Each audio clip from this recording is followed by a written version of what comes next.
Yarecha Adonai Bereshimrecha. Yarecha Adonai Panavelecha Bechunecha. Adonai Panavelecha Beasen Lecha Shalom. O Senhor te abençoe e te guarde. O Senhor faça resplandecer o seu rosto sobre ti e te agracie. Tenha o Senhor misericórdia de ti e ponha em ti a paz. Shalom Adonai Alechem. Quem vos fala? Pastor missionário Youssef Herzog Brickner, presidente mundial da comunidade Beit Shalom. Posso relatar nesse momento a experiência que eu tive no dia 27 de abril de 1975. Experiência qual tocou profundamente na minha vida, profundamente na minha religião, profundamente na minha vida social em geral. Eu era uma pessoa que aos 10 anos de idade havia cruzado de América. Logo após passei por uma pobreza muito grande, mas pela misericórdia de Deus e o grande amor de Deus, Deus me deu uma posição social muito grande. Em 15 anos passei de mendigo para um industrial. Mas o plano de Deus na minha vida era outro, totalmente diferente. Eu que era praticante ortodoxo do judaísmo mais fechado e sem nenhuma abertura, Deus tinha um plano na minha vida. Esse plano que Deus tinha na minha vida não era plano de riqueza, não era o plano de posição social. Deus me fez subir no auge da glória financeira, mas também Ele me fez descer no baixo para que eu conhecesse o outro propósito que Ele tinha na minha vida. Desde o meu nascimento, eu fui uma pessoa problemática, problema de saúde envolvia-me, o coração. Durante muitos anos eu tive problemas gravíssimos do coração. Quando eu estava em Buenos Aires, na Argentina, em 1960, era uma pessoa que não entendia o idioma latino, nem espanhol, nem português. Foi para mim muita dificuldade, muito problema. Consegui me adaptar à vida latina, à vida ocidental. Mas, como um bom judeu ortodoxo, eu tinha certeza que o Senhor estava comigo, que Deus era Deus de Israel, era Deus do universo, era o Deus que não desamparava, que o meu povo, o povo judeu, tinha um Deus, e que nesse Deus nós devíamos confiar as 24 horas do dia. O propósito de Deus na minha vida foi muito além do imaginável e compreensível.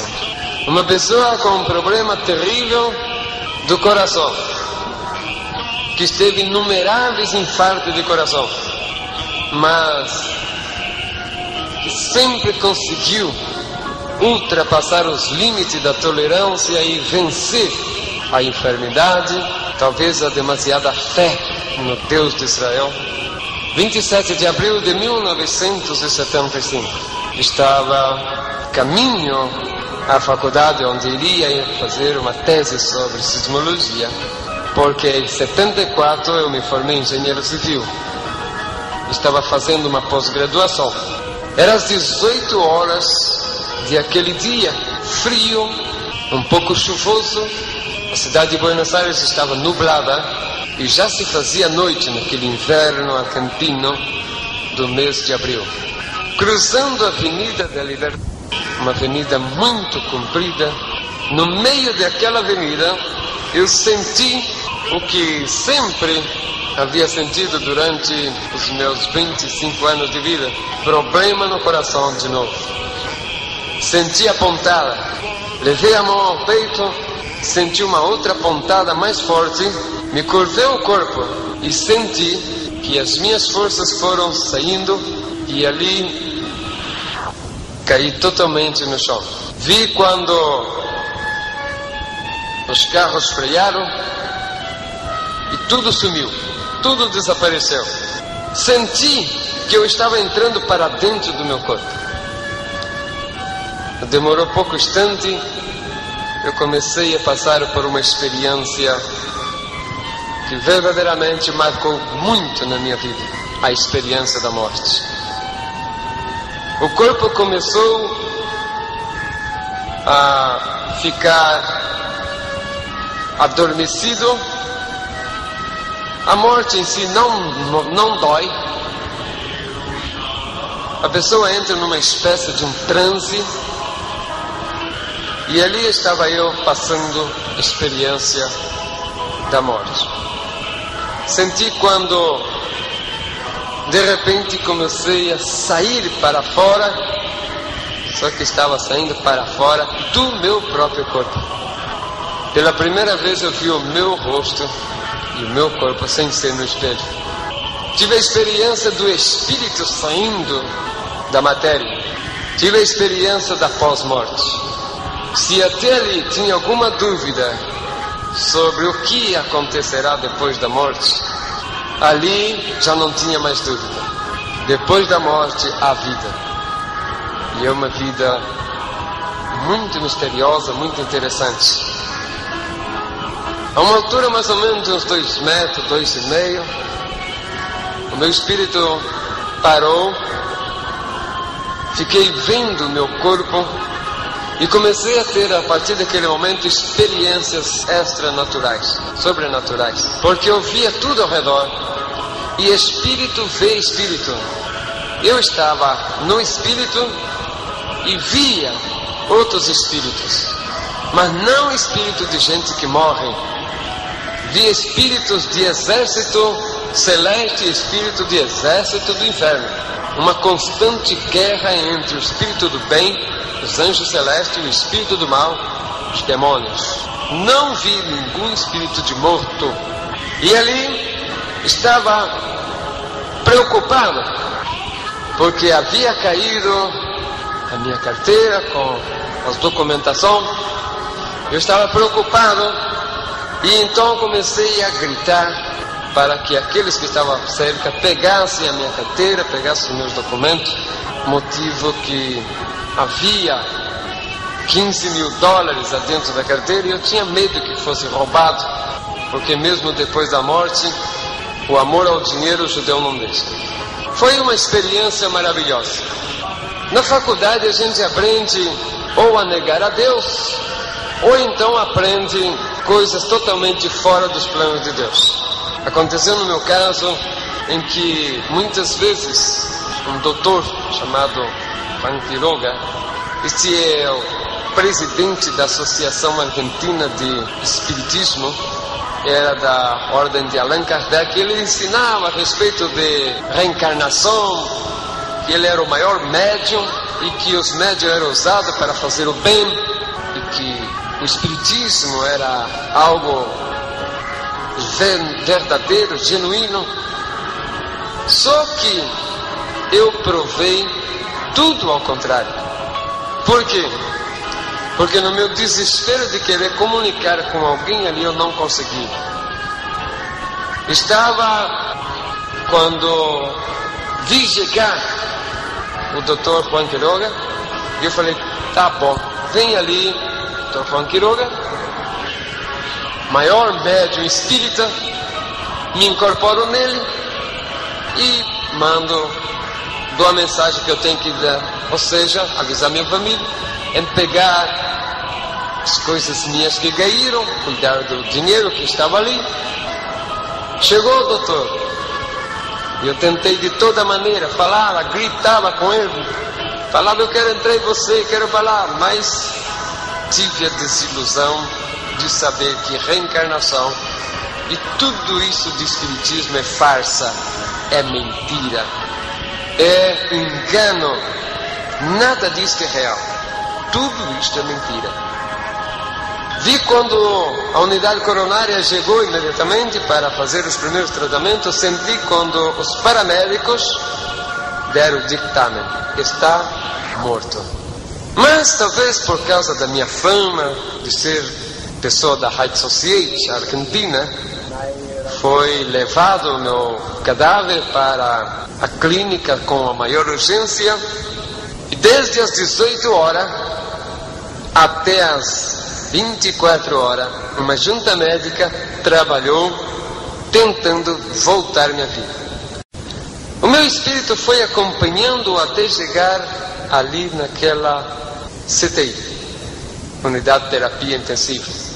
Foi quando uma luz muito forte mesmo, invadiu todo aquele ambiente.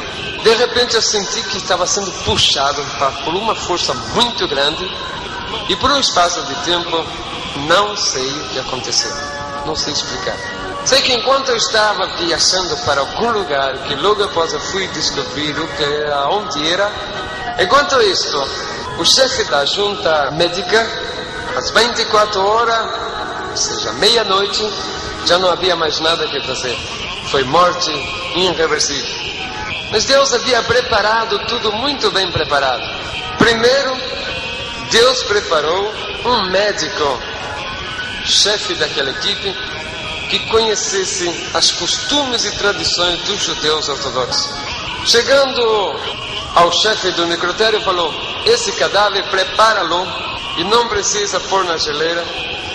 Leva para o necrotério, deixa-o ali, porque é cadáver de um judeu ortodoxo e esse povo enterra os seus mortos antes de 7 horas depois de morto.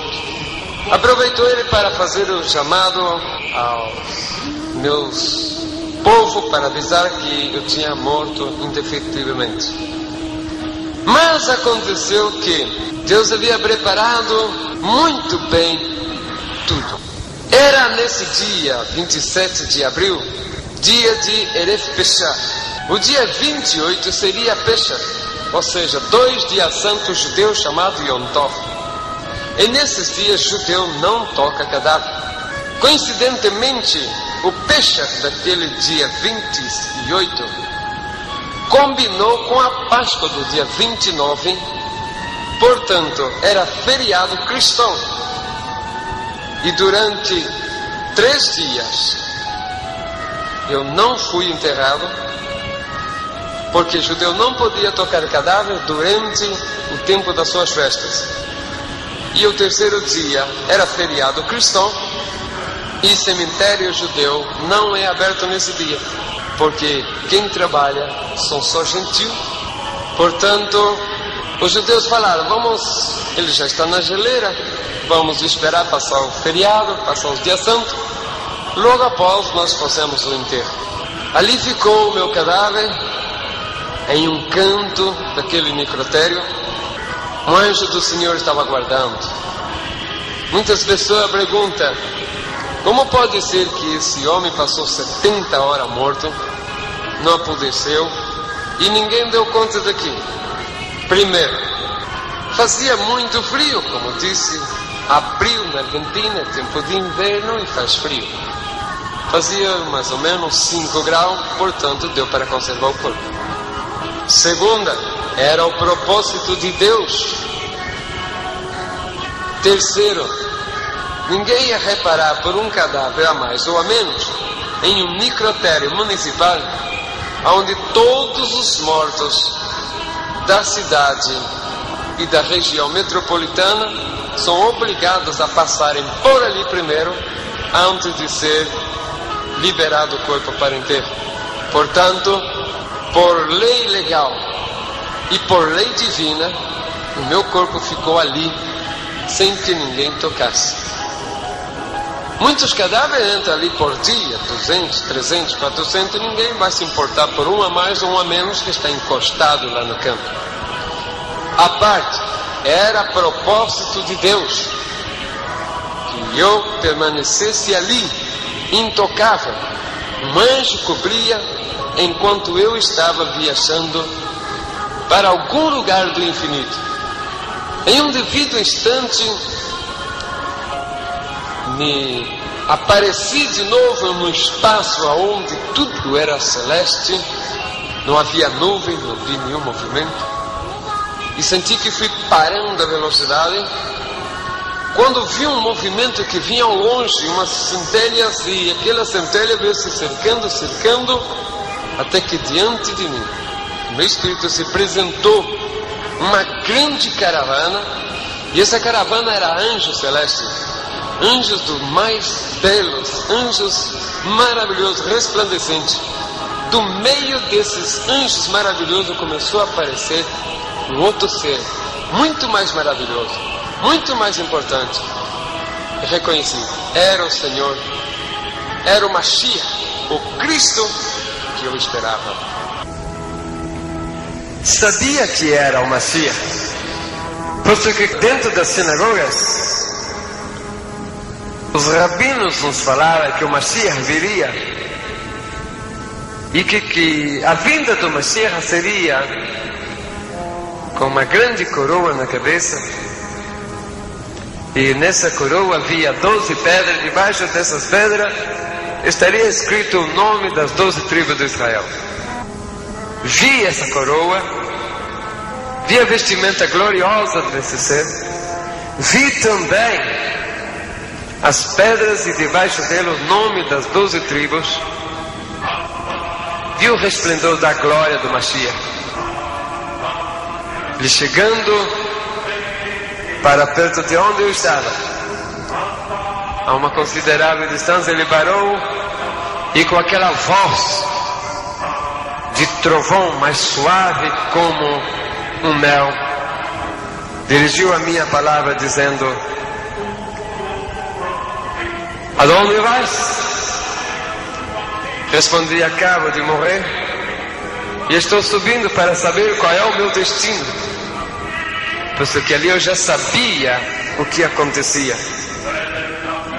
Quando uma pessoa morre, seja boa ou ruim, ela sobe até o primeiro céu na presença dos livros. Ali um anjo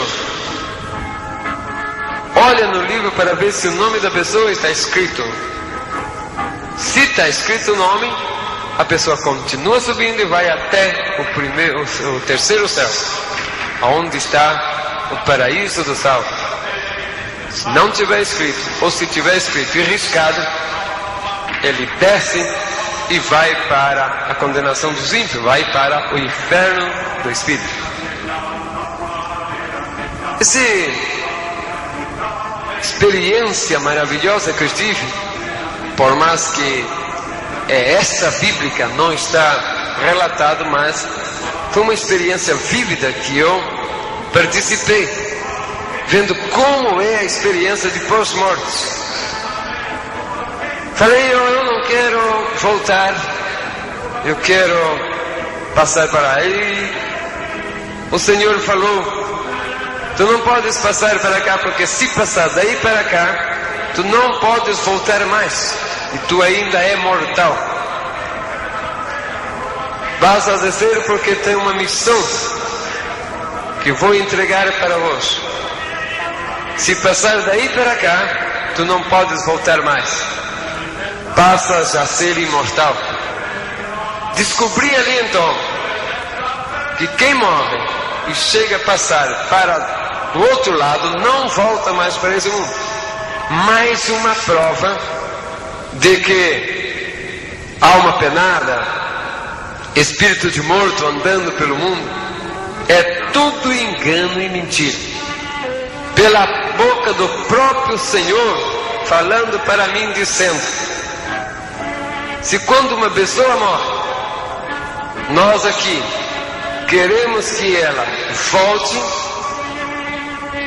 ela não passa para cá, e daí mesmo ela volta, mas volta em um tempo em que o seu corpo ainda esteja preparado para recebê-lo e para o seu mesmo corpo. Não há reencarnação, não há incorporação em corpos estranhos. Isso eu escutei da própria boca do Senhor. Vendo tudo aquilo ali, aquelas belezas tudo, soube que quem passa dali para lá esquece absolutamente tudo aqui debaixo, não se lembra absolutamente de nada.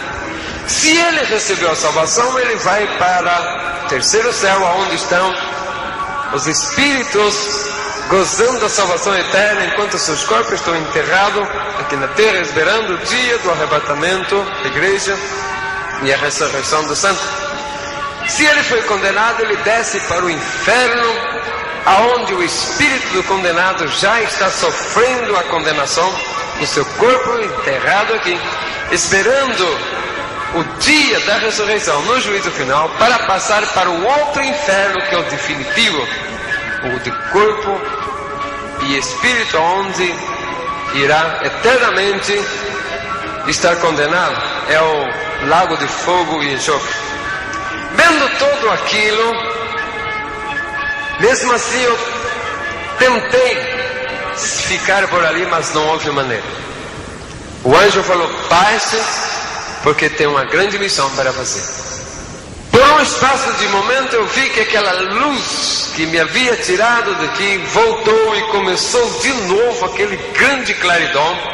Naquele momento, sim, o meu espírito se entristeceu, porque eu não queria mais voltar. Mas não teve maneira. O anjo, ou seja, o Senhor mandou voltar sem conversa e tive que voltar mesmo. Enquanto aquela força foi me puxando de novo para trás, vi o Senhor ficando atrás daquela caravana de anjos, no esplendor daquela maravilhosa visão. E de novo, por um espaço de tempo, não sei explicar o que aconteceu. Só sei que era já bem tarde, quando eu aparecia dentro do necrotério. Sabia onde estava o meu cadáver e fui vendo tudo aquilo, o espírito, até que ele foi chegando e foi descendo até encostar onde era o meu cadáver. Ali eu senti um grande desespero, uma grande angústia, porque eu não queria mais voltar à vida, porque é maravilhoso demais o outro lado da vida. Naquela angústia, naquele desespero, não teve jeito, não houve maneira de ficar. Tive que voltar mesmo, por ordem divina, para cumprir uma missão evangélica que o Senhor iria dar depois. Passei a experiência gloriosa da ressurreição, assim como Lázaro, assim como o filho da sunamita, e como de muitos que morreram, mas que Deus quis mandar voltar e voltou. Estava ali quando entrou meu espírito no corpo e começamos aquela luta entre a matéria e o espírito, para pôr tudo em funcionamento de novo. Eu lembro que a primeira coisa que foi dominada foi a mente. O coração devagar começou a bater, quando de repente eu senti que tinha que sair dali, porque estava respirando muito profundo e precisava sair dali. Mas eu falava: estou todo embrulhado, porque eu vi por fora, tinha que fazer uma força para conseguir sair dali. E com muito sacrifício consegui, sacrifício quase sobrenatural, enfiar a mão numa brecha daquela roupa e arrancar aquele lençol. E com muito sacrifício sentar naquela mesa, muito fraco, muito fraco. Ao lado olhei, tinha um envelope escrito o meu nome. Eu falei: o que será isto? Abri ali, vi um papel escrito do hospital e li que estava escrito atestado médico de defunção. E ali estava eu, lendo o meu próprio atestado de óbito. O morto lendo seu atestado de óbito. Fraqueza muito grande, o meu corpo todo amarelado, sentindo um mau cheiro, dificuldade muito difícil. Era já madrugada e 6 horas o médico teria que passar para o outro médico chefe, que teria que passar para o outro chefe. E começou a fazer a vistoria para passar 6 horas para o outro médico. Começou a fazer vistoria desde cima, desde o 8º andar. Administração visto, presidência visto, lugar dos médicos visto, laboratório visto, enfermaria visto, farmácia visto, e foi descendo. Chegou a hora dele passar pelo necrotério. Visto de um lado, visto do outro, passou o necrotério bem grande, mais ou menos uns 15 metros por uns 10, uma porta de uns 2 metros. Quando ele foi passando, olhou para dentro e seguiu. Eu vi que ele olhou, mas justo nessa hora eu levantei a cabeça para olhar para o lado da porta também. Ele passou direto. Eu falei, puxa vida, passou um médico aí, ou passou alguém, e eu não dei sinal. Mas daí eu fiquei olhando e vi que aquele médico começou a voltar com a cabeça meio, não acreditando no que estava vendo, parou, esfregou o olho um pouco e olhava, esfregava de novo, olhava, e parece que ele estava incrédulo. Não sabia o que estava acontecendo. Para ajudá-lo, eu dei um sinal com a mão. Ele se espantou terrivelmente. Abriu os braços mostrando para o meu lado, abriu a boca para gritar, mas não teve força. Ficou duro parado ali. Eu disse, puxa, doutor, ficou duro parado lá, e agora quem vai fazer? Eu não tinha força para falar. Começou a acontecer algo incrível dentro daquele hospital.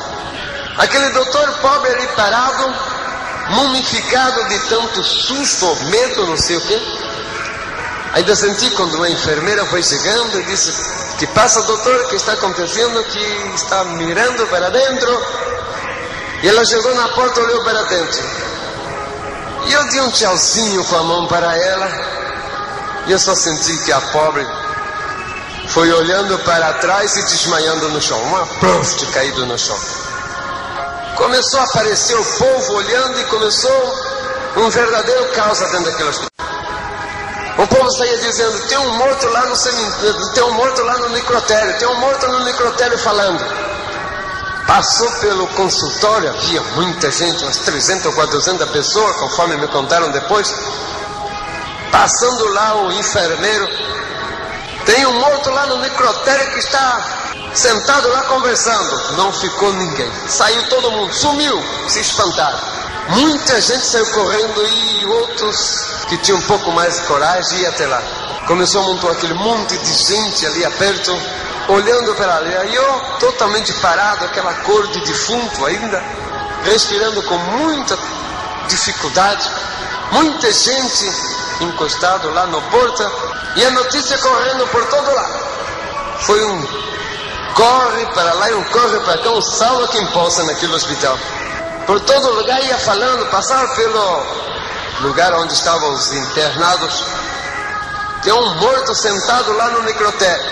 Até os que estavam internados levantavam da cama, muitos deles com o sono saíram, quero ir lá ver, quero ir lá ver. E foi amontoando, médico, enfermeiros, doentes, todo lá na porta. Mas ninguém tinha coragem de chegar até onde estava, ficava só lá longe na porta. O mais interessante que aconteceu é que todo mundo naquele espanto, naquele medo, lá pelo 7º andar tinha uma pessoa que estava paralítica, já há um ano e pouco, que tinha caído do andame, tinha ficado paralítico, estava em cadeira de roda. Chegou a notícia, tem um morto lá no necrotério e que está falando, ele, isso é mentira, isso é boneco de cera, não acredita nisto. Eu vou lá ver. E desceu, ele teve mais coragem, porque foi descendo e foi devagarzinho, chegando até onde estava. Chegando lá, ele ria, aquela risadinha dele de não acreditar. O povo muito espantado, mas ele não acreditava. Alguns que estavam de longe também não acreditavam, mas não tinha coragem de chegar perto. Ele foi chegando perto, na cadeira de rodas, sem mais coragem. Começou a dar volta, redonda, umas 2 ou 3 voltas, e rindo, fizeram o boneco de cera tão bem feito. Mas eu já estava com meu olho já há muito tempo parado, não tinha força para fazer nenhum movimento, já estava embasado. Naquela hora, fechar os olhos um pouco para lubrificar os olhos, já estava ardendo. Foi justo quando ele ia abaçando que eu pisquei o olho. E ele viu e se assustou. Na hora trocou-lhe a cor. Ele ficou espantado. Virou a cadeira de novo, veio para bem debaixo de onde estava. Olhou e perguntou para mim, você está vivo mesmo? E eu balancei a cabeça, fazendo o sinal de que sim. Falei, tô. Naquele momento, o pobre do homem ficou assustado demais.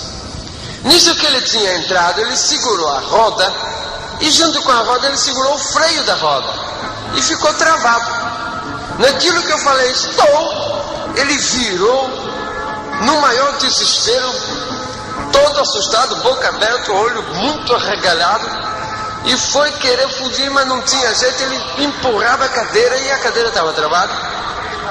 Eu falei, meu Deus, agora o homem pobrecinho está cadeira travada, ele está assustado, que me viu eu aqui desse jeito, está travado. Eu falei, vou ter que dar um jeito de avisá-lo, vou ter que dar uma maneira de avisar a ele. E eu juntei muita força para tentar avisar a ele. Quando eu tinha bastante força, falei, agora. E quando eu fui fazer o sinal, que levei o braço para frente e falei, olha, eu queria falar para ele tirar o freio, abrir, soltar o freio. Ele se assustou demais. Naquilo que ele se assustou demais, naquele movimento, parece que ele pensou que eu ia em cima dele. Ele levantou da cadeira de roda e começou a andar. E eu falei, olha um paralítico andando, mas que coisa incrível, um paralítico andando. Eu que havia sido ressuscitado da morte depois de tantas horas, estava ali espantado de ver um paralítico andando. Quando o paralítico levantou e começou a correr, o povo que estava na porta, bom, todo mundo então, não ficou ninguém. Alguns disseram, não, um morto ressuscitado, falando já é muito, ainda mais paralítico andando, isso aqui já é demais. Não ficou ninguém ali, sumiu tudo. Demorou bastante tempo para que começasse a aparecer alguém de novo por ali. E eu já estava muito debilitado, mas começou a aparecer fotógrafo, repórter de todos os jornais. Mas não demorou pouco tempo, eu caí em estado de coma de novo, enquanto o hospital era um só caos, uma só bagunça. Todo mundo desesperado, correndo de um lado para o outro, porque estava acontecendo algo incrível naquele hospital. Uma pessoa, depois de 70 horas, voltar a viver, os médicos não sabiam entender, estava uma confusão terrível. Mas ali estava um dos milagres mais maravilhosos que Deus fez na minha vida. Depois de quase 70 horas morto, o Senhor me deu vida de novo. Para provar que o aguilhão da morte perdeu efeito a partir do momento em que Cristo morreu na cruz do Calvário. A partir desse momento, o aguilhão da morte já não tem mais valor, porque todo o poder foi entregue ao Senhor nos céus e na terra. E ali eu tive a experiência gloriosa da morte. Depois de vários dias em estado de comas, alguns meses depois, o doutor veio falar comigo e falou, Yusuf, você era para estar morto, debaixo de terra, já não era para sobrar mais nada. O que é que você, ou você é desse mundo, alguma coisa você tem que não é desse mundo. Eu falei, doutor, o senhor falou bem. Eu sou desse mundo, mas tem algo que pertence a esse mundo e ao universo. Quem me voltou à vida não foi a ciência, porque o senhor falou que a ciência chegou até o máximo limite, mas não pôde. Mas enquanto a ciência estava lutando pela minha vida, o meu Deus, o Deus dos meus pais, o Deus do universo, o Deus do qual eu sirvo, estava ali ao lado esperando, para quando a ciência terminar o seu limite, entrar o grande poder do meu Deus. E com o grande poder do meu Deus, ele conseguir definitivamente anular o aguilhão da morte. O aguilhão da morte que veio, que me tocou, que me levou, que durante 70 horas ela teve a mim no seu domínio. Mas o que o aguilhão da morte não soube é que sobre ela há um outro poder superior, o poder do grande Adonai, do grande Deus do universo. Baruch Atah Adonai, este é o meu Deus. Se antes eu tinha convicção da vinda do Mashiach, como todo judeu, principalmente ortodoxo, a grande expectativa dele é a respeito da vinda do Mashiach, ou seja, o Messias, o Cristo. E esta esperança viva no coração de todo judeu, principalmente ortodoxo como eu, fazia eu viver todos os dias na minha vida na esperança iminente da vinda de Mashiach, o Cristo. Eu não vivia um minuto da minha vida fora da esperança Me lembro que no meu tempo de judaísmo, ao Yom Shabbat, ou seja, ao sábado, eu me dedicava a fazer Arahaman com o meu sagrado Sidur, o Talir e o Solidel. Eu buscava um lugar na minha casa, especialmente voltado para o lado de Jerusalém, e ali fazia o meu jejum e fazia as preces de Arahaman. O interessante nesse ritual de Arahaman é que o judeu ortodoxo, depois de cobrir-se a cabeça com o talit, uma espécie de véu de oração, depois de amarrar no seu punho os tefilim e pôr na sua cabeça os tefláquios, se faz a oração de Arahaman, que disse: vosso misericordioso Deus, Rei do Universo, fazer vir imediatamente o Mashiach para libertar o povo de Israel, para dar paz, tranquilidade. O povo de Israel precisa, eu preciso, como um judeu, da presença do Mashiach, o Cristo. E ali nós batíamos com a cabeça na parede. Alguns batem suavemente, quase que simbólico, e dependendo do grau de até fanatismo, pode-se dizer, ou de fé, como no meu caso, por exemplo, que a minha fé era tão grande que chegava a ser fanático. Eu não me conformava em fazer menção de que ia golpear a cabeça, mas sim, batia 2, 3, 4, 5 vezes, alguma vez até sair sangue. E ali, enquanto eu fazia eu falava: Senhor, assim como dói essas pancadas na minha cabeça, assim como esse sangue corre, assim dói com a dor do desespero o meu coração, esperando o Mashiach, o Cristo que tu não quer mandar. E ali nós fazíamos o Arahaman. O interessante é que jejum e esse sacrifício, implorando a Deus para mandar o Mashiach. E o mais importante é que eu chorava na esperança de Cristo. Mas eu não sabia que enquanto eu gritava chorando: Deus manda o Mashiach, Deus manda o Mashiach, ao meu lado alguém dizia: meu servo, já estou aqui. Mas a lei severa, as tradições judaicas, a cultura ortodoxa, os costumes, regras, o temor, o respeito, enfim, a escravidão da lei, me fazia eu ficar cego de não ver o Senhor já ao meu lado dizendo: eu já estou presente. Me fazia surdo a tal ponto de não ouvir a voz do meu Messias, do meu Cristo dizer: servo, já estou aqui a teu lado. Por incrível que pareça, eu sentia que alguma coisa muito de estranho acontecia na minha vida. Fui a descobrir depois que era o próprio anjo do Senhor que tentava quebrar a barreira, tentava quebrar a resistência que havia na minha vida judaica ortodoxa. Como judeu ortodoxo, eu era um bom praticante.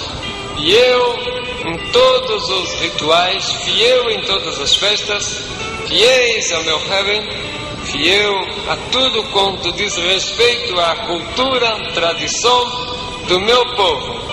O Mashiach é a esperança de todo o povo judeu. Ele tem certeza que ele virá e que não vai demorar. Aconteceu nos dias de 78, 3 anos depois da minha morte e voltar à vida, conheci aqui hoje a minha esposa, Sara Kathleen Carlos, Sara Britman, uma jovem que, como eu também, totalmente órfã de parentes. Ela ainda era muito jovencinha, contava com 13 anos, ainda incompleto, quando nos casamos. 2 judeus ortodoxos, ela ultra-ortodoxa, ou seja, muito mais severa do que eu. Foi um amor fulminante. Como nós éramos da descendência judaica, entramos para os rituais que a força da lei exige, nos casamos. Fomos de lua de mel, visitamos vários países. Na volta, nós passamos, depois de 6 meses de viagem, estávamos de regresso para Buenos Aires, onde nós moramos até o dia de hoje. Quando, passando por o Brasil, nós resolvemos ficar numa cidade litorânea de Santa Catarina, chamada Camboriú, onde nós éramos sócios de um hotel. E eu disse para minha esposa: vou passar para o Brasil, vou dar uma chegada no hotel, mas não vou me demonstrar que sou um dos proprietários para ver se não estou sendo enganado, se estão cuidando direitinho dos meus negócios. Resolvemos ficar ali naquele hotel. Separei um apartamento normal, paguei a diária normais, sem me identificar. E como bom judeu perseverante e cumpridor, eu buscava sempre seguir o ritualismo judaico ortodoxo.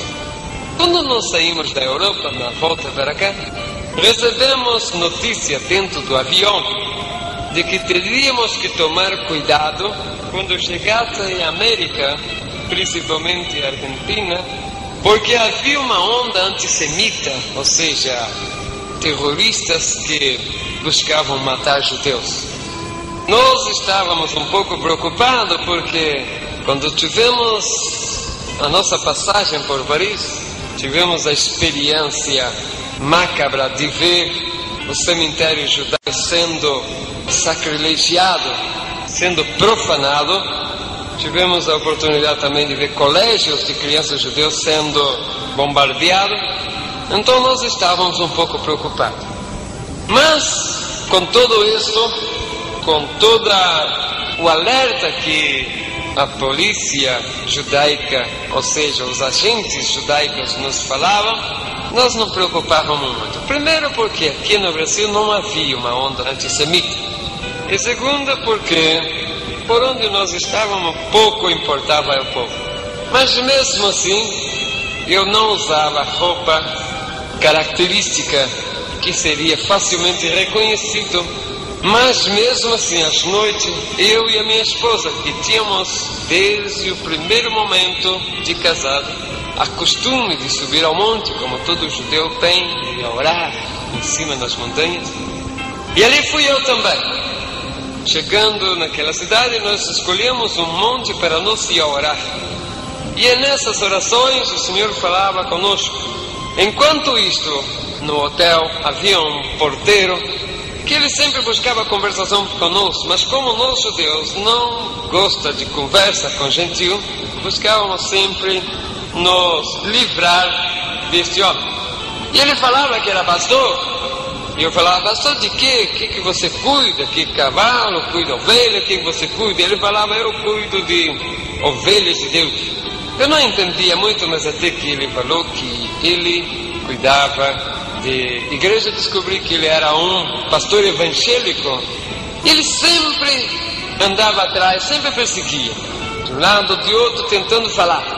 Mas como nós, judeus ortodoxos, não gostamos absolutamente que nos fala de nenhuma religião, e que a palavra Jesus Cristo para nós era como blasfêmia, cada vez que eu ouvia falar da palavra Jesus Cristo, eu saía correndo para tomar banho, porque tinha medo que talvez o hálito da palavra que saiu da boca de quem pronunciou essa palavra poderia tocar no meu corpo e eu ficar contaminado com deuses estranhos.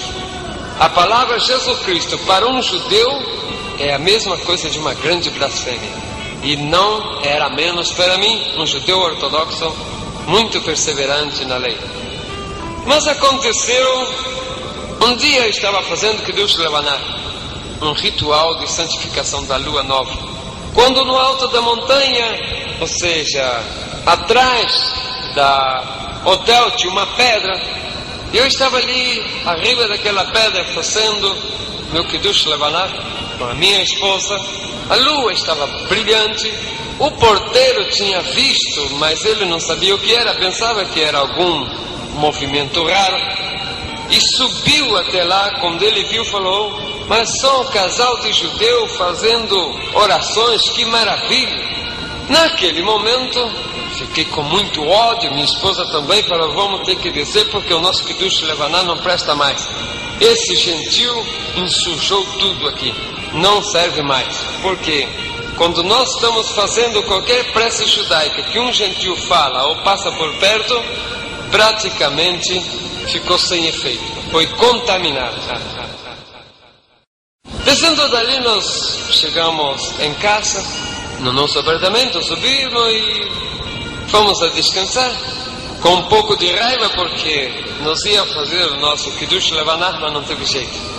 Era uma noite de Yom Shabbat, ou seja, de sábado. Durante esta noite, eu senti que alguma coisa rara estava acontecendo, porque eu estava meio inquieto, não tinha vontade de dormir, mas fomos a dormir. Quando foi bem alta hora da noite, eu senti que alguma coisa mexeu, que alguma coisa me tocou. Pensei que era minha esposa, mas acendi a luz e olhei para o lado onde ela estava, e ela estava dormindo sossegadamente.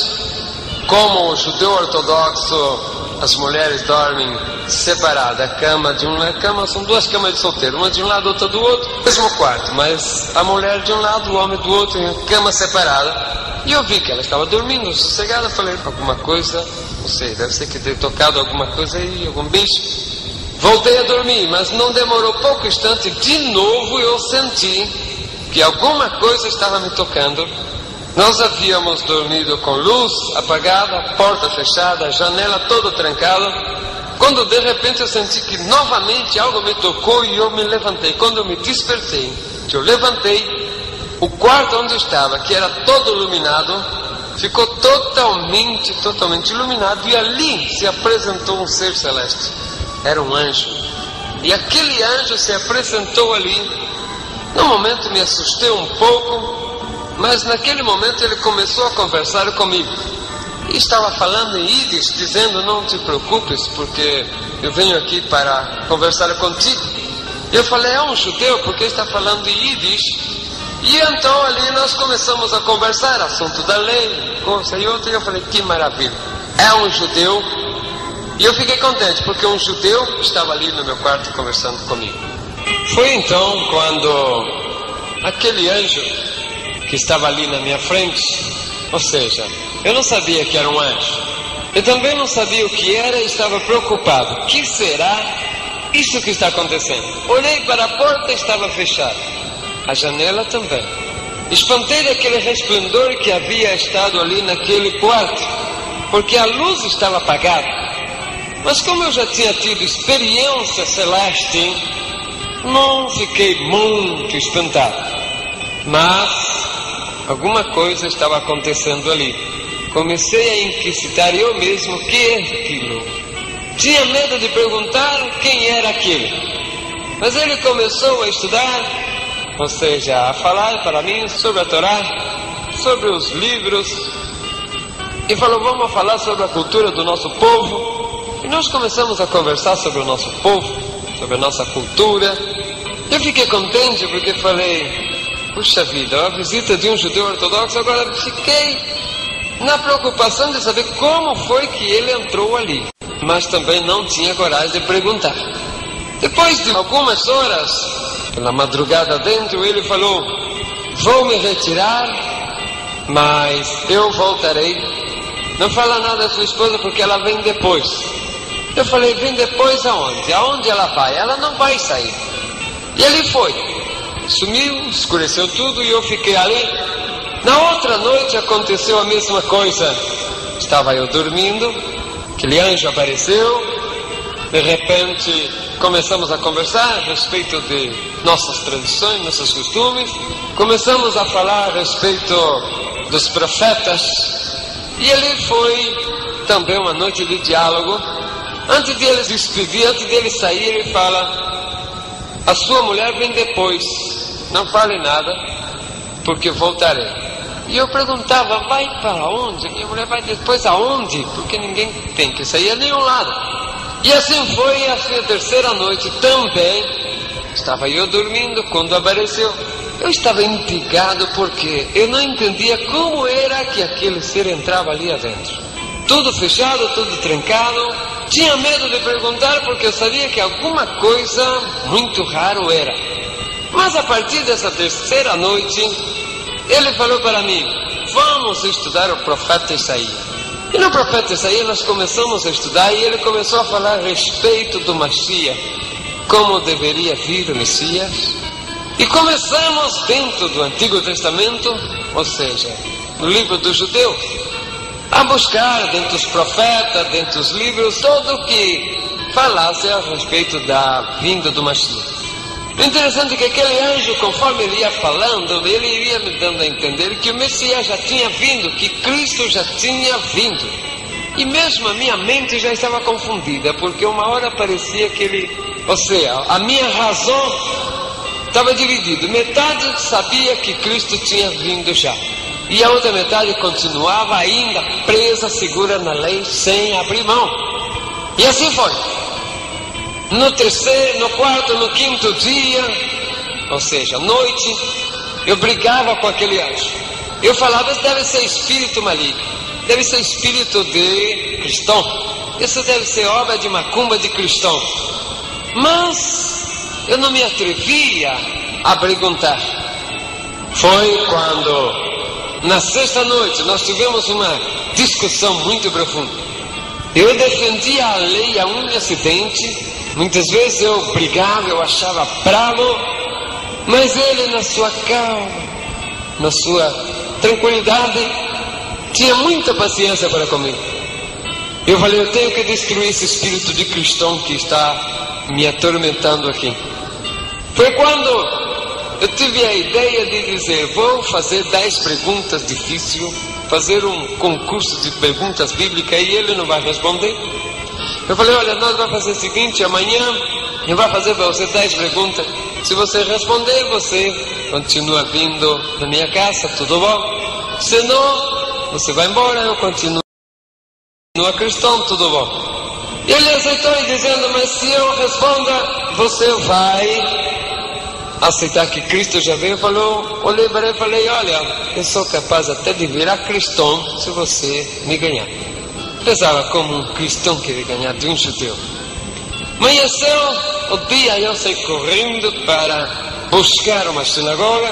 Descobri que São Paulo tinha rabinos ortodoxos e fui a ele e falei: rabino, tem uma cristão que toda noite entra na minha casa. E ele se assustou, disse: como você deixa cristão entrar dentro de sua casa?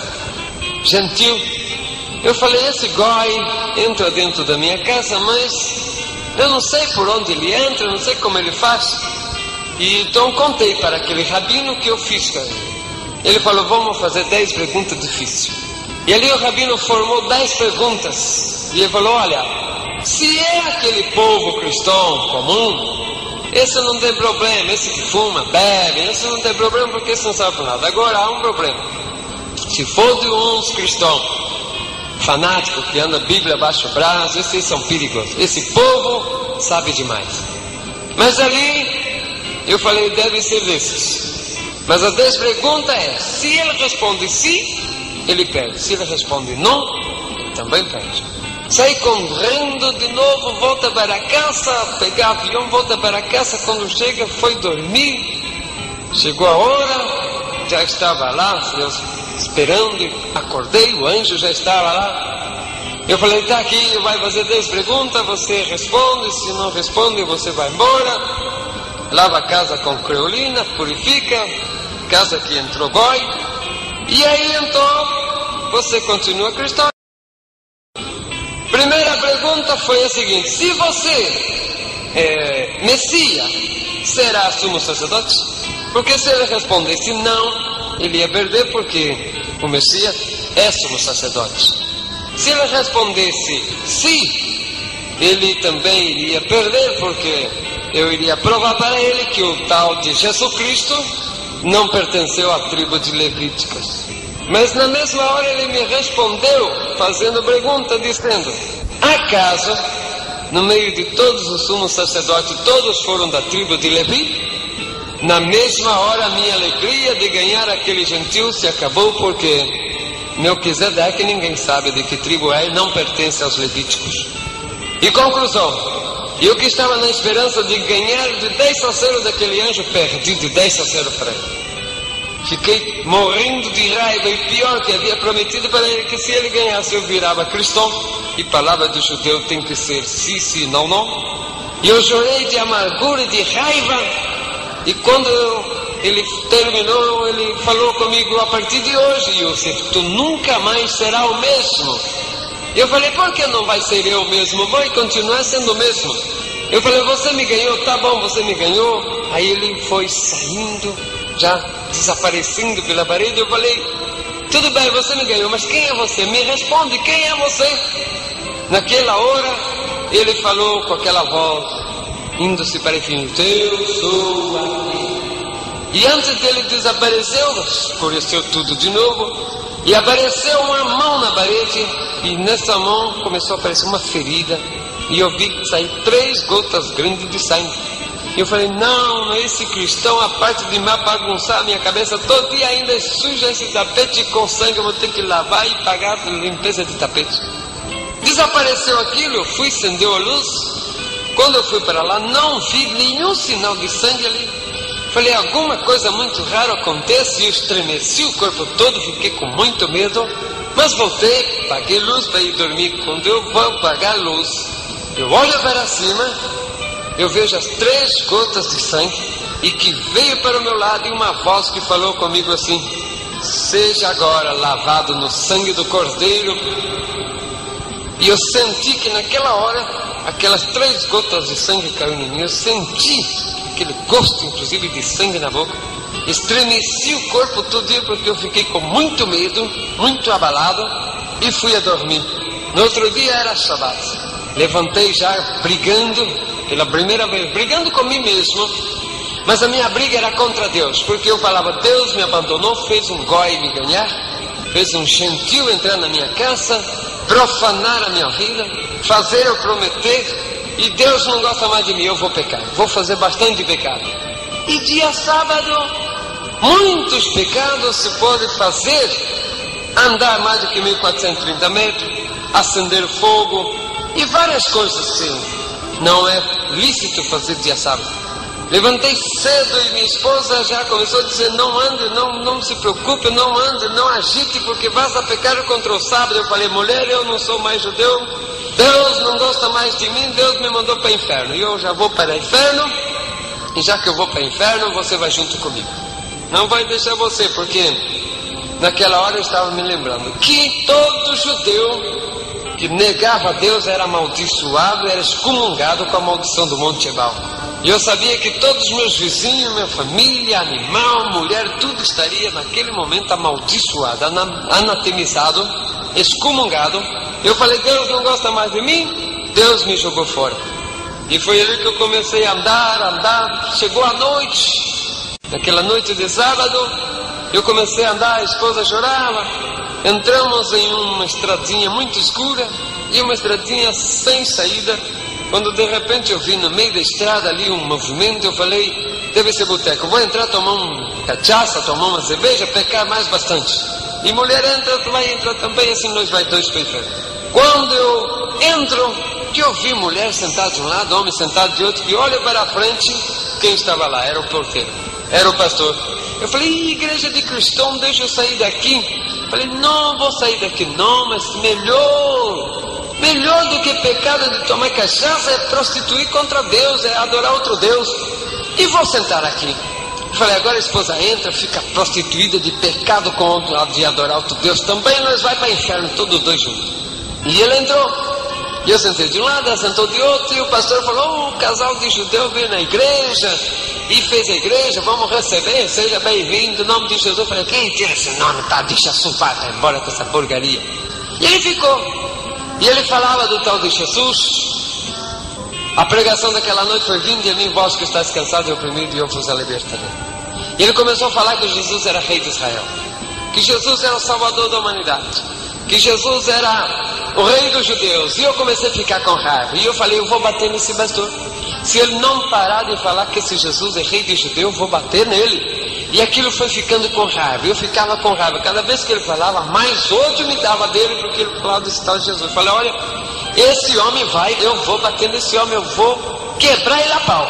Quando ele falou a pregação, no final ele falou, agora eu vou fazer apelo. Quando ele falou, vou fazer apelo, eu pensei que ele estava apelando para a briga. Eu falei, ele está apelando para a briga, ignorante, agora eu vou arrebentar ele a pau. E deixa ele provocar uma vez mais, eu vou bater nele. E ele falou, agora para fazer o apelo eu vou convidar, vou ler a palavra. E disse assim, eu sou o caminho, a verdade e a vida, e ninguém vai ao Pai senão por mim. E esse é Jesus Cristo, ninguém vai ao Pai se não é por Jesus Cristo. Falei, agora basta, agora eu vou arrebentar ele, vou quebrar ele, ele vai para o hospital, se não matar. E levantei, na hora que eu levantei, ele falou, oh, o judeu aceitou Jesus. Falei, que aceitou Jesus nada, eu vou te quebrar a pau agora. Você vai deixar de estar falando que esse tal de Jesus é rei de Israel, eu vou te arrebentar a pau agora. E fui bem, o púlpito era bem alto, a igreja ainda estava piso de chão. E fui ali para a frente, a esposa levantou e falou, isso meu mente, nós dois, nós quebra ele a pau. Chegou na frente, ele olhando, eu olhava para cima, um vulcão, um lugar para subir lá em cima na púlpita. Ele falou, ajoelha aí que nós vamos orar por você. Eu endureci o corpo e falei, não me ajoelharei diante de outro que não seja o Senhor meu Deus, Rei de Israel. Aí naquela hora que eu falei duro assim com ele, com cara fechada, eu senti que dois braços fortes me pegou, jogou por chão. Eu falei, outro mais que vai apanhar. Mas eu olhei, não vi ninguém, falei, estremeci o corpo, falei, que é isto que aconteceu? E esse pastor era baixinho, mas nessa hora eu olhei e esse homem estava grande. E eu falei, não importa, ele vai apanhar assim mesmo. Olhei para ele com tanto ódio. Naquela mesma hora eu senti que outra vez aquela mão me tocou e me foi levando até me cair, bater com a cara no chão. E ele começou a chorar e de repente eu não sei mais o que começou a acontecer. E daí uns 20 minutos, a esposa também tinha ali chorando. Daí uns 20 minutos eu levantei, já não sabia o que fazer, porque começava a pular, começava a falar em algo que não entendia. Porque eu cheguei e falei para ele, ei, porteiro, vem. Que é isso? Eu falo vários idiomas, não sei o que está acontecendo, não consigo me segurar, falo uma coisa que não entendo. Ele falou, igreja, o judeu acabou de aceitar Jesus, já foi batizado com o Espírito Santo. Eu falei, batismo do Espírito Santo, o que é isto? Ele falou, vem sobre todos aqueles que recebem Jesus, é o batismo do Espírito Santo. E ali foi uma maravilha, porque começou aquele movimento, e eu estava, batismo do Espírito Santo, eu começava a pular, e começava a glorificar, e eu não sabia o que era aquilo, não conseguia me sustentar, me segurar. A esposa ficou assustada. Nós fomos embora para casa, no meio do caminho, junto com os irmãos, e falando de línguas, e também não tinha jeito de me segurar, dentro de ônibus, falando de língua, não conseguia me sustentar, me segurar. Chega em casa, nós ficou parando, descansando um pouco, não tinha jeito, de repente começava de novo a falar língua, esposa assustada, que é isso? Eu falei, não sei, coisa de cristão, bati no Espírito Santo que chegou, me pega, todo momento bati no Espírito Santo, me pega, não sei o que passa e que me segura.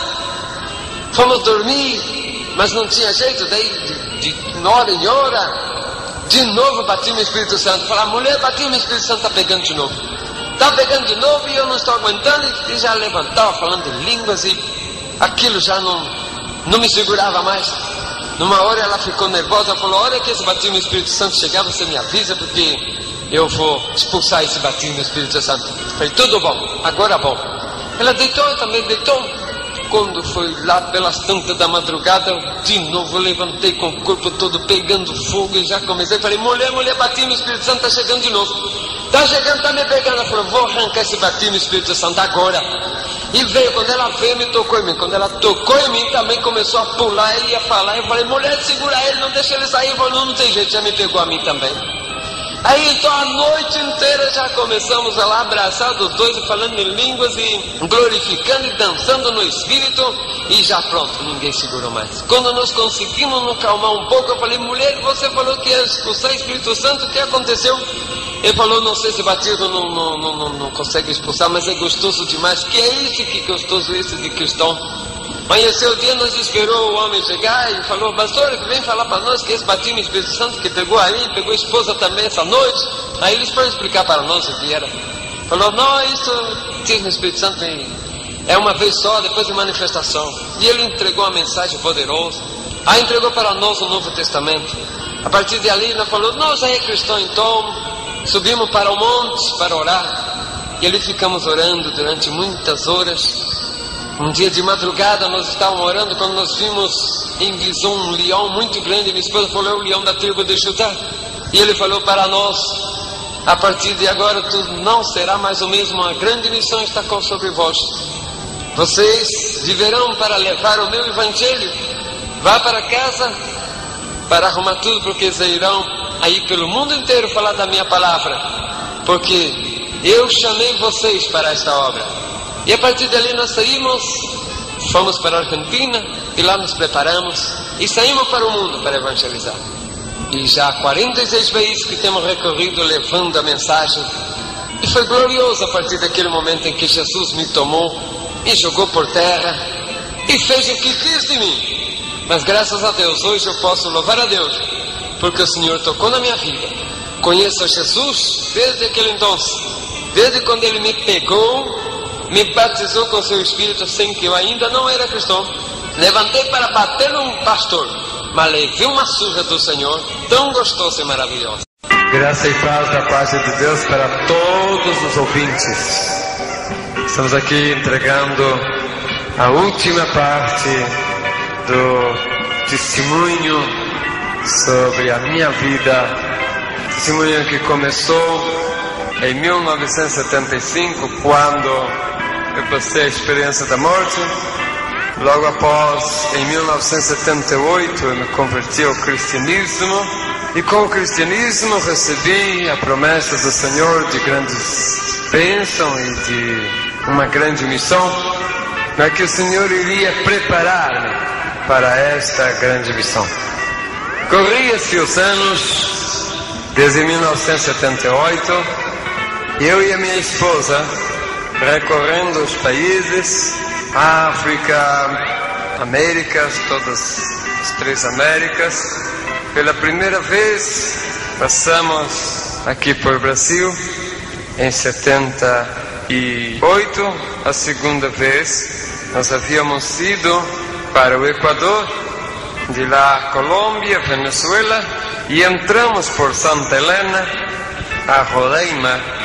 De ali viemos com a família até Cuiabá, no Mato Grosso. Quando a minha família ficou numa cidade perto de Cuiabá, porque por ordem divina, por revelação divina, eu iria evangelizar as florestas amazônicas. Preparei tudo, deixei a família acomodada e peguei o indispensável e fui para a grande missão que Deus havia preparado e mandado para mim. Foi quando aconteceu a minha ida para a Alta Floresta Amazônica. Comecei a trabalhar no evangelismo ali para os índios, para os povoados, principalmente a Amazônia geográfica, Mato Grosso do Norte, Pará, Rondônia, Acre. Depois de muito tempo dentro da floresta, cheguei à cidade de Alta Floresta, no Mato Grosso. Para mim já teria ali terminado a minha missão. Estive por vários lugares do Pará, estive por vários lugares de Roraima, por ali fui também até o Pico da Neblina. Entramos em território venezuelano, onde evangelizamos uma enorme quantidade de brasileiros que trabalhavam na fronteira buscando ouro. Até que eu pensei, já está pronta a minha missão, vou embora para casa e de lá vou embora para a Argentina.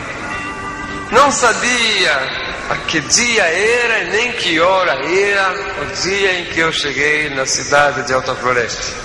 Havia perdido o relógio, noção do tempo, havia perdido tudo.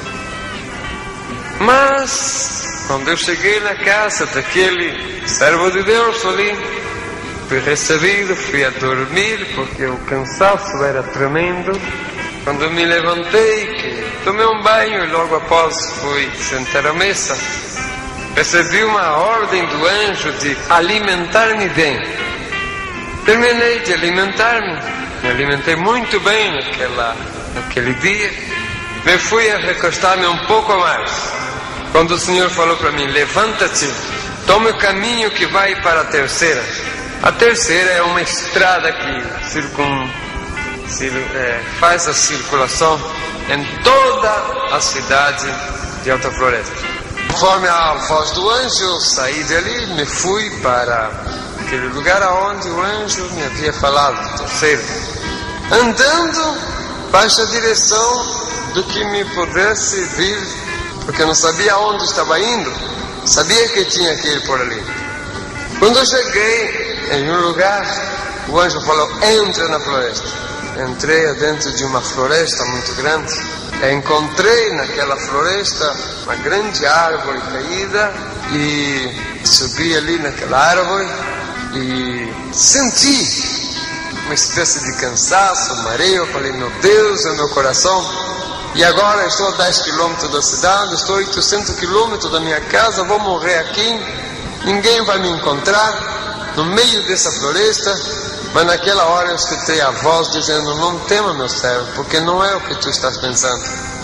Trouxe-vos até aqui para fazer uma viagem, enquanto estarás o teu corpo aqui a dormir, guardado por o anjo.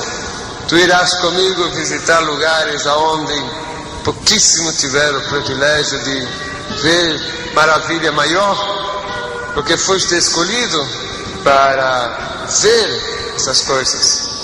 O anjo falou: depois que você voltar, verdadeiramente você vai precisar de um coração novo, porque não vai resistir depois de ver o que tenho a mostrar-te.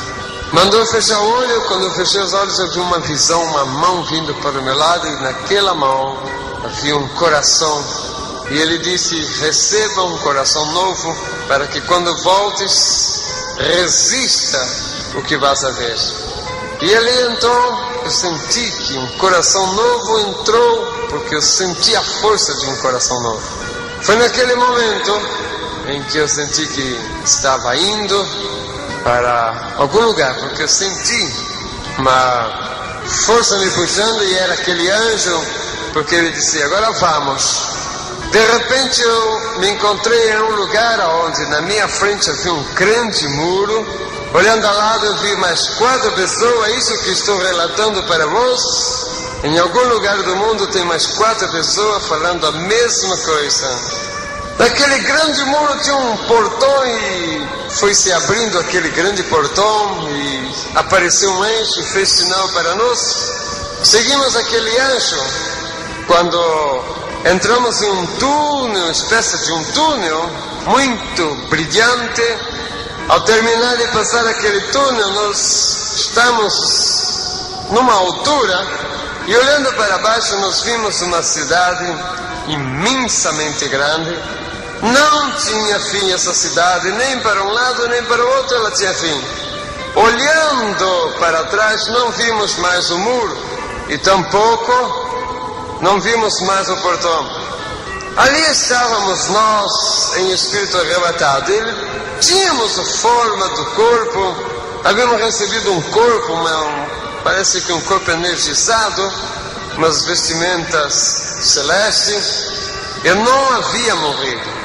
Muitas pessoas falam: ele morreu 2 vezes. Não, dessa vez o meu corpo estava dormindo, não estava morto, estava dormindo, enquanto o meu espírito, com um corpo energizado, estava vendo e recorrendo esses lugares.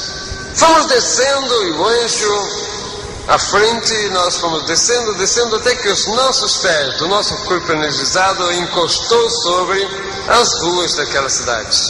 Olhando, começamos a deparar a grande beleza, grande maravilha, o grande resplandor daquela cidade. As ruas lisinhas e brilhantes, a cor dourada, e falei: é totalmente de ouro. O anjo falou: ruas de ouro é a cidade de Deus Altíssimo. Ali naquela cidade era maravilhosa. Não havia casas comuns, não havia prédios, não havia fábrica, nem comércio, nem barracos. Somente mansões, imensas mansões, feitas em pedras preciosas, no meio de jardins de belíssimas flores. A beleza daquilo é indescritível, não tem como explicar a beleza de tudo aquilo. Era maravilha demais. Me maravilhava de ver o esplendor tão grande daquela cidade. Eu estava tão maravilhado com o esplendor daquela cidade quando o anjo falou: estás pensando na luminosidade da cidade? Eu falei: sim, não vejo sol, não vejo nenhum luminar. Ele falou: porque esta cidade é iluminada pelo Cordeiro de Deus. A glória do Cordeiro de Deus é que ilumina essa cidade. E ali nós fomos andando, vimos rio com água cristalina e a cidade toda prontinha, mas sem habitantes. Só a cidade ali prontinha. De repente começamos a entrar em uns jardins e no meio daqueles jardins nós começamos a ver seres celestes. Anjos andavam no meio daqueles jardins. Ao longe nós visitamos um grandiosíssimo palácio, mas imensamente grande, maior do que algumas cidades. Suas 12 torres muito grandes subiam assim nas alturas, e cada vez que íamos acercando para aquele palácio, mais era um movimento de seres celestes, de anjos, até que chegamos adentro daquele palácio. O movimento ali era muito grande. A beleza é indescritível. O luxo é indescritível. Não tem como explicar para você, meu ouvinte, a beleza de tudo aquilo ali. Olhando aquelas maravilhas, nós vimos ali anjos, uma enorme quantidade de anjos. Vimos ali a organização tão maravilhosa. A primeira organização de anjos que nós vimos, anjos que descia e aparecia ali, e o anjo falou: esses anjos são os mensageiros de levar as bênçãos para as igrejas. E o anjo nos ensinou, nos explicou qual era o trabalho daqueles anjos. Ele disse: quando lá embaixo, no mundo, um pastor ou um dirigente abre o trabalho, nesse momento sai daqui os anjos mensageiros para aquela igreja e entram dentro da igreja, vê qual é o problema, qual é a dificuldade, qual é a enfermidade que tem todos ali, e ali ele sobe até as celestiais mansões de Deus, pega a solução do problema. Enquanto ele está subindo, outro anjo já está ali dentro. Durante um culto, centenas e centenas de anjos entram e saem dentro do culto, buscando benefícios para o povo que está dentro do culto. Vimos aquela maravilha quando nós seguimos e entramos em um grandiosíssimo salão. A beleza é indescritível. Um grande livro estava ali, ao lado tinha um anjo, de um lado tinha uma grande orquestra, do outro lado um grande coral. De repente chegou um anjo e com um nome escrito em um grande rolo, abrindo estava escrito o nome. De repente aquele anjo que estava sentado ao lado do livro levantou, e o anjo que estava conosco disse: preste atenção, porque está escrito em todos os idiomas do mundo. E nos idiomas que eu sei ler estava escrito naquele livro. Quando os anjos foram abrir, estava escrito: grande livro da vida. Ele foi aberto, aquele livro. Vi quando aquele anjo molhou alguma coisa como se fosse para escrever num líquido vermelho. Quando começou a escrever ali em cima o nome, conforme ele ia escrevendo, a tinta que era vermelha ia transformando-se em ouro. E o nome que era escrito ali não era o mesmo nome que o anjo trouxe, era outro. E nós descobrimos que o nosso nome é outro no céu. De repente parou-se e começou uma grande festa no céu. Os anjos começaram a alegrar-se, raios e trovões por todos os lados se ouviam, relâmpagos, as estrelas corriam de um lado para outro. O coral e a orquestra celeste começou a tocar, e o anjo falou: vamos ter que parar, porque no céu agora é festa.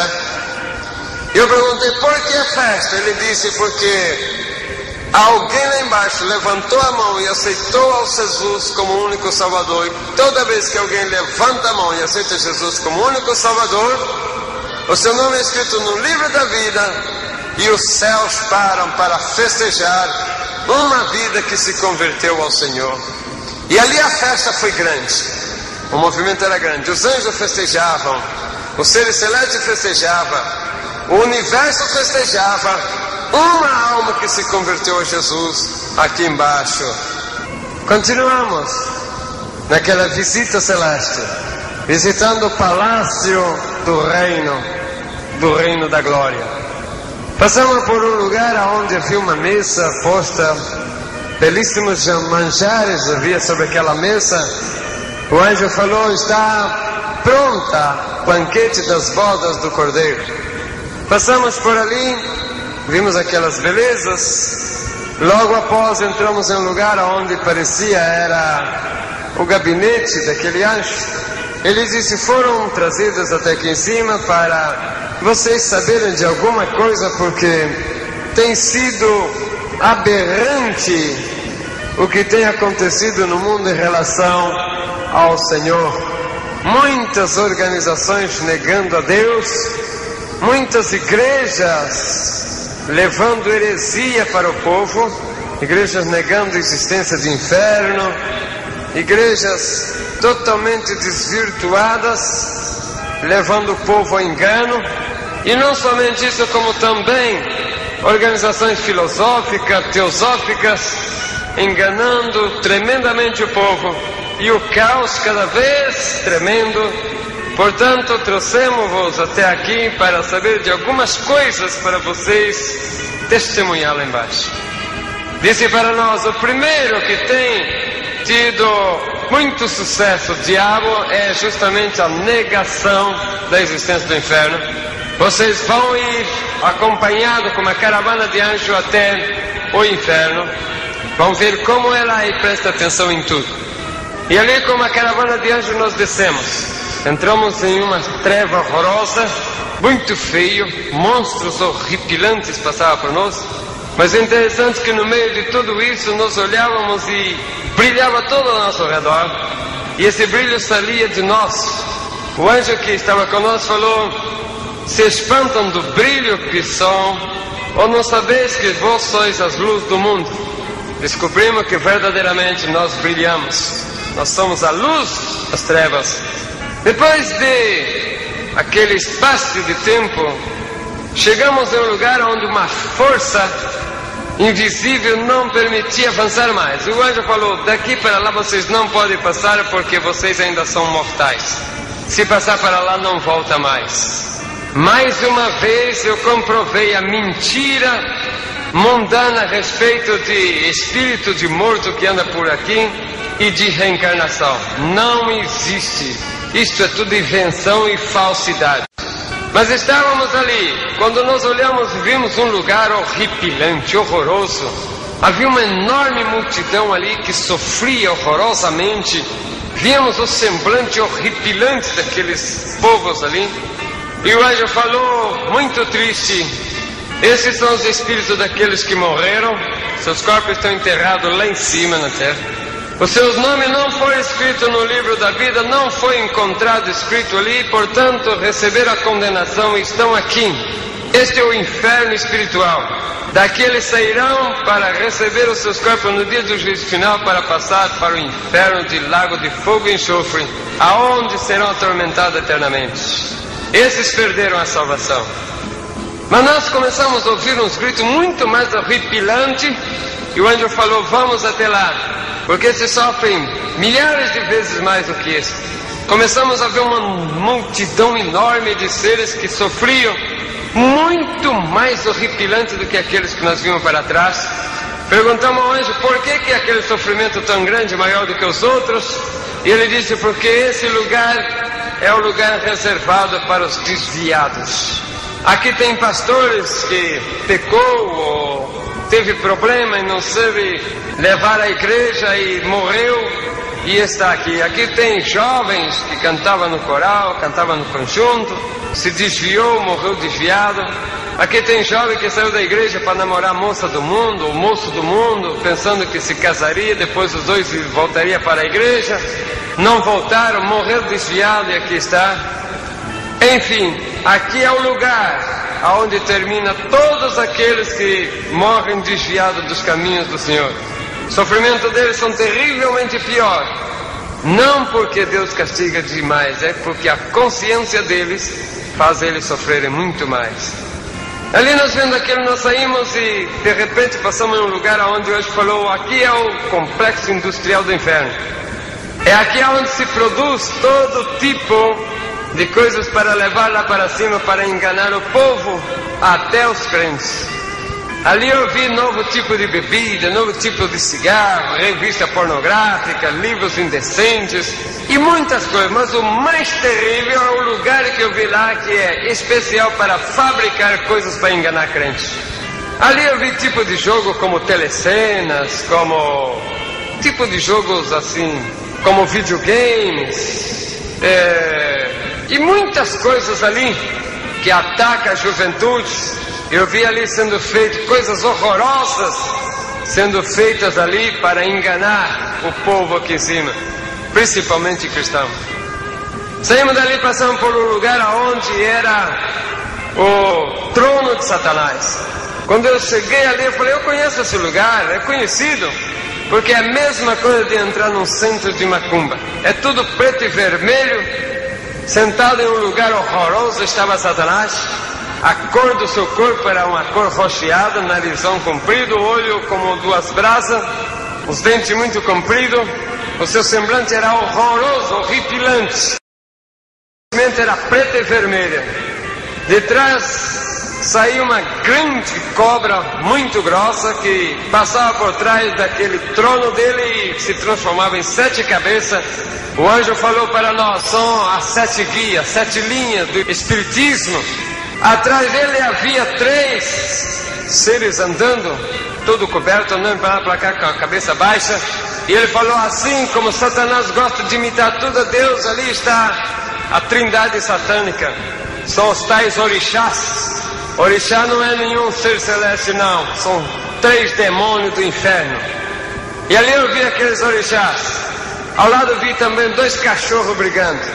E um brigava e um puxava para um lado para o outro. De repente se transformaram em gente e se transformaram no corpo de 2 pessoas que viveu aqui na terra com o nome de Cosme e Damião. E um brigava porque brigava por um tal de caruru, por um tal de comida que fizeram aqui. Um falava, não, foi o Cosme que fez, outro, não, foi o Damião. De repente se transformaram em cachorro de novo. Portanto não são 2 santos, são 2 cachorros que moram no inferno e que vivem comendo as comidas que fazem para eles. Os demônios existem e eles comem tudo aquilo que os cavalos, que os adoradores deles fazem aqui. Nós vimos aquelas coisas horrorosas, nós vemos o demônio, os pombagira, vários tipos de pombagira, inclusive pombagira gay, que leva o jovem para a prostituição masculina, e muitas coisas horrorosas e horripilantes nós vimos ali. Nós vimos o demônio do banheiro. Demônio de banheiro é aqueles que, quando começa um culto, ele vai lá para dentro do banheiro e de lá fica chamando quem está dentro da igreja. Fica chamando por fulano, fica chamando. E a pessoa está dentro da igreja, dá vontade de ir no banheiro, talvez não tem costume, talvez passa até dias sem ir no banheiro. Chega dentro da igreja, aquela maldita costume de ir para a igreja. É um demônio que está lá no banheiro chamando. Tem um demônio que é encarregado em fazer namoricos atrás da igreja. Jovem que vai para a igreja, fica atrás da igreja, fica lá da igreja, na frente, em namorico, em conversa. E muitos tipos de demônios eu via lá. Demônio que come finanças. Saímos dali, depois de ver tudo aquilo, saímos e muitas outras coisas viram que não dá tempo, porque foi muita coisa que nós vimos. Na nossa vida nós passamos por um lugar onde o anjo falou que aquele era o 3º céu. E ali nós vemos um paraíso.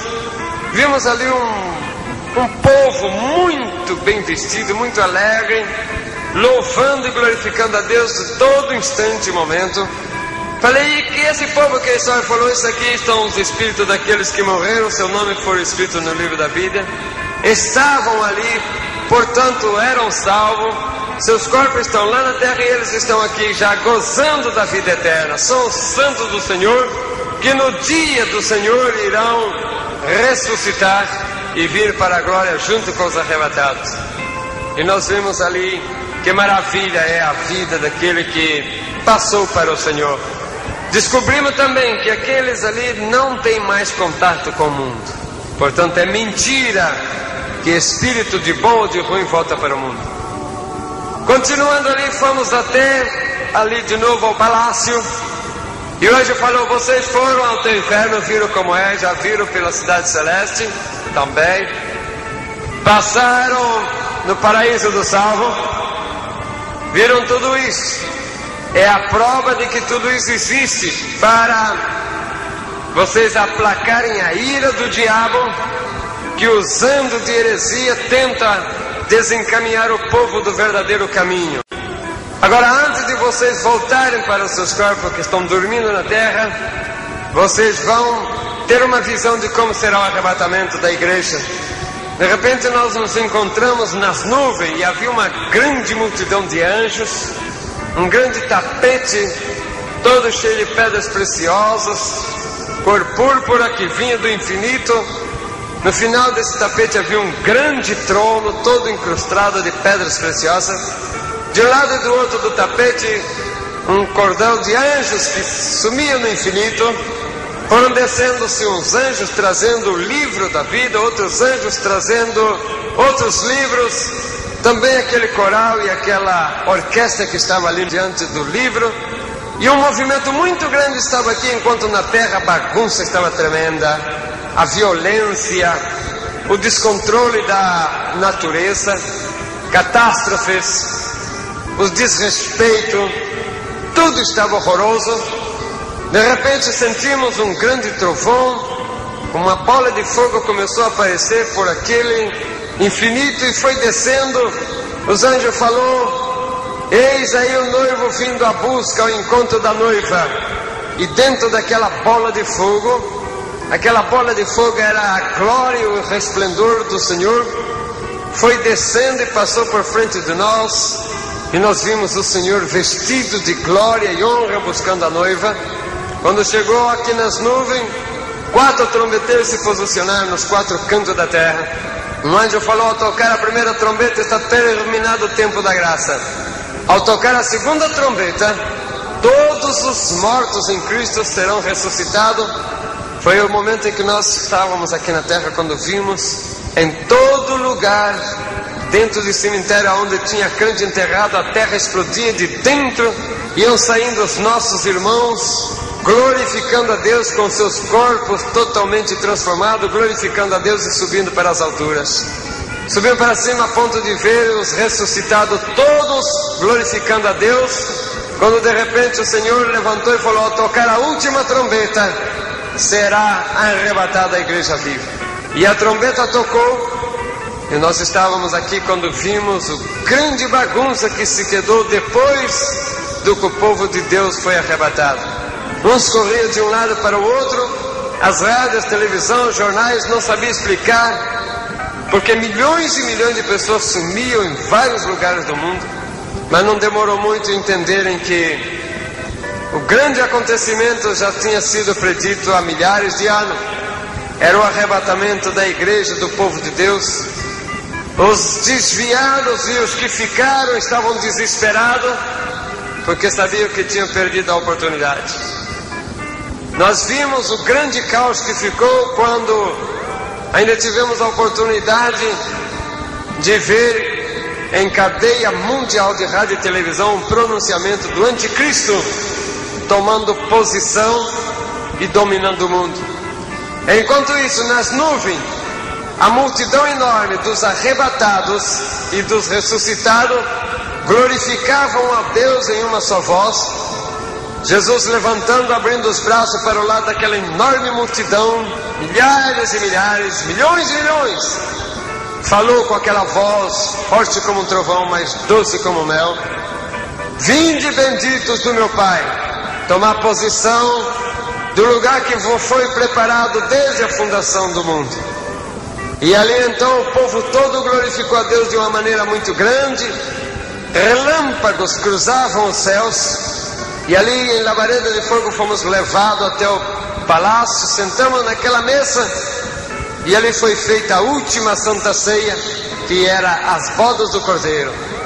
Ao terminar, o Senhor entregou para nós os galardões, dizendo: felicitações, foram fiéis até o fim, eis os vossos galardões. Um anjo foi cercando com uma chave e falou: eis a chave das vossas mansões, habite-a. E dali nós passávamos para as mansões, e Jerusalém Celeste recebeu os seus habitantes. Enquanto aqui na terra a grande tribulação dominava, o anticristo dominava e o povo desesperado, Jerusalém Celeste vivia momentos de glória com o seu povo. Jesus andava de um lado para o outro dentro da cidade visitado, e durante 7 anos foi festa no céu das bodas do Cordeiro. Grandes maravilhas e grandes belezas, o povo arrebatado e os ressuscitados ali na glória. Visto tudo isso, voltamos para muitas outras coisas, vimos que não dá para contar agora. Voltando para trás, nós vimos o anjo falou: agora vá e entra nas igrejas e conta esses testemunhos todos para ele. Antes o anjo falou: olha para o relógio. Nós olhamos, vimos um grande relógio, e nele um ponteiro, só tinha o número 12, faltava 1 minuto para as 12. E o anjo falou: vai e fala que falta 1 minuto para que isto seja acontecido. Mas antes, olha, nós olhamos e vimos um grande trono, onde estava sentado Deus Pai, do lado direito Jesus, e o Espírito Santo que estava ao lado na sua manifestação e poder. Uma grande nuvem cobriu o rosto do Pai. O anjo falou que ninguém poderia ver, mas de dentro daquela nuvem saiu uma mão, e debaixo daquela mão uma outra mão. E o anjo com voz triste falou: presta atenção naquela mão que está segurando a outra mão, porque a mão de cima é a mão de Deus que tinha levantado para autorizar o arrebatamento da igreja, mas a de baixo é do Senhor Jesus. E nós vimos quando Jesus falou: Pai, misericórdia te peço, ainda não, dá um tempo para que possa vir o desviado e aquele que eu ainda tenho que trazer para o meu aprisco. E olhando para os olhos de Cristo, de um lado chorava lágrima comum por aqueles que ainda não ouviram a palavra, mas do outro lado chorava lágrimas de sangue. E aquelas lágrimas de sangue era pelo desviado, era por aqueles que ouviam a palavra, mas não queriam obedecer.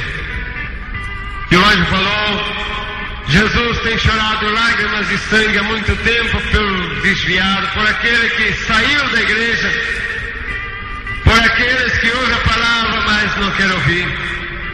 Vai e diga que muito em breve Jesus vai buscar a igreja, e que o desviado continua sangrando Jesus, para que ele volte, e para que aqueles que ainda não se acercaram voltem logo, porque Jesus em breve estará nas nuvens juntamente com a caravana, e será o arrebatamento da igreja.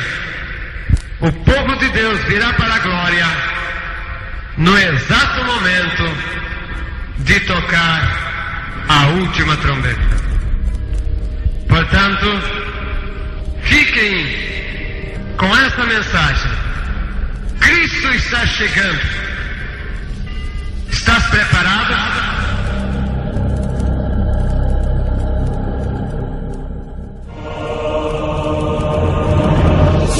Meu filhinho desapareceu. Na maternidade desapareceram todas as crianças recém-nascidas. Centenas de milhares de desaparecidos. Que é isto, meu Deus? E a catástrofe se manifestou exatamente na mesma hora em todo o mundo. Os empregados de minha loja acabam de...